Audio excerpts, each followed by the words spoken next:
Claire et Sébastien ont passé la nuit ensemble. Au petit matin, le téléphone de Sébastien se met à vibrer et la photo de Raphaël s'affiche sur l'écran, ce qui n'a pas échappé à Claire. La jeune femme ne cache pas sa jalousie. Sébastien avoue à Claire que Raphaël est sa fille et qu'il a aussi de petites filles. Par vanité et par peur que Claire le trouve vieux, il a préféré ne pas le lui dire. Mais Claire est contrariée, car elle attache beaucoup d'importance à la confiance dans un couple. Elle ne comprend pas pourquoi Sébastien lui a caché une telle chose. Sébastien envoie au cours de la matinée des textos à Claire, mais elle ne lui répond pas. Camille retrouve son grand-père au Spoon. Il lui a donné rendez-vous pour lui demander son avis. Pour se faire pardonner, il a acheté un collier à Claire. Camille le trouve démodé et lui suggère de lui offrir quelque chose de plus moderne.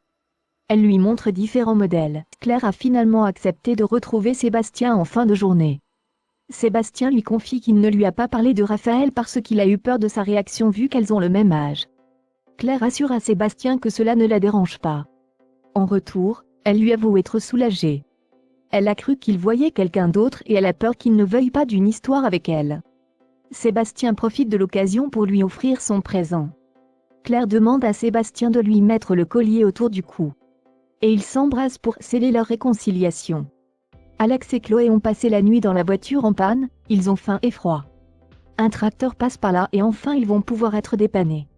Ils appellent Judith pour qu'elle vienne les chercher.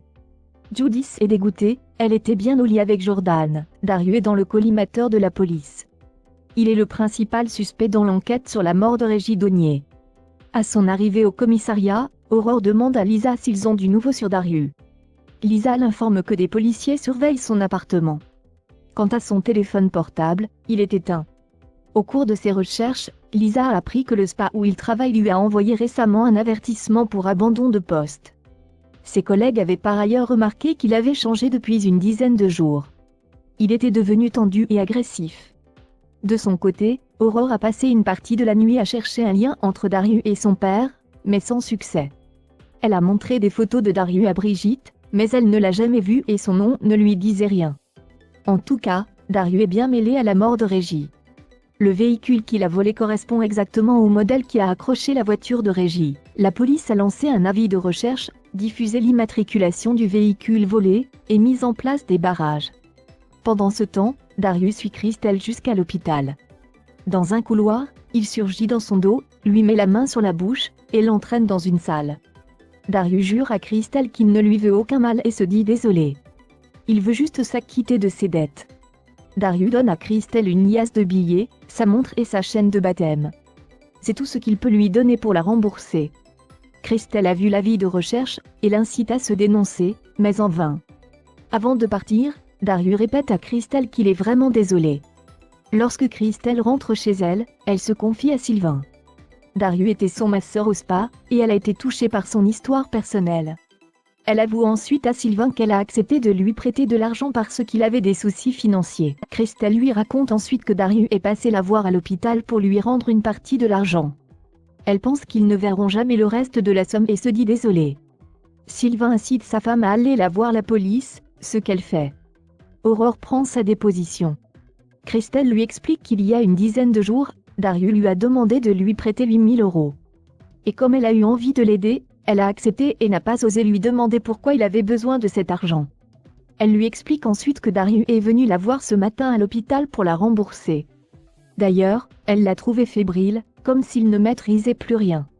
Et elle a raison. Darius est à cran. Il cherche à joindre par téléphone une personne qui filtre visiblement ses appels. Il laisse un message sur son répondeur. Darius exige qu'il se voie et lui fait des menaces à peine voilées. La police a perquisitionné le domicile de Darius, et a trouvé une tablette. Georges a réussi à la déverrouiller. Elle contient une série de photos pour des annonces de vente entre particuliers. Il s'agit de photos prises dans un box que Darius loue à 2 rues de chez lui. Aurore se rend sur place. William et Bénédicte ouvrent, quant à eux, le courrier de leur père. Il a reçu entre autres un paquet. Régis avait commandé de la lingerie féminine sexy, et ce n'est pas la taille de Brigitte. Bénédicte pense que leur père avait une maîtresse. Aurore, de son côté, retrouve Darius dans son box au volant du véhicule volé, le moteur en marche et de la fumée s'échappe du pot d'échappement. Aurore lui porte secours et le sort de l'habitacle. Elle le traîne jusqu'à l'extérieur, mais il est visiblement trop tard. Aurore ne sent pas son pouls et elle est atterrée.